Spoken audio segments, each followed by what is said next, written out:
Là, je me suis dit quand même, il faut que je lui dise ce qui est arrivé dans ma famille. 36 personnes ont été tuées, jusqu'à un enfant de 3 mois. Moi, je vous dis que je ne suis pas négationniste du tout. Je serais fou d'être négationniste.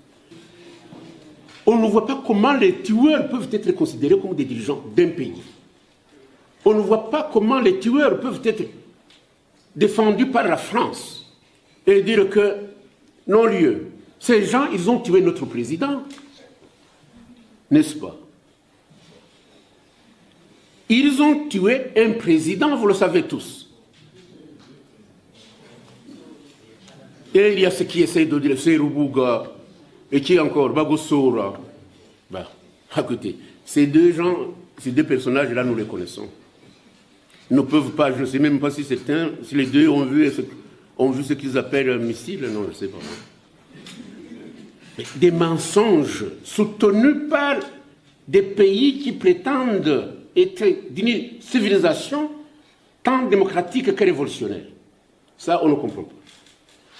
On ne comprend pas comment soutenir ces gens. Voir Kagame serrer la main de la reine, hein, serrer la main du pape même. Alors le pape lui-même sait très bien que ce monsieur-là a tué 4 évêques, dont 4 restent toujours enterrés dans une même église. Mais où allons-nous? C'est quoi? Qu'est-ce qu'il y a?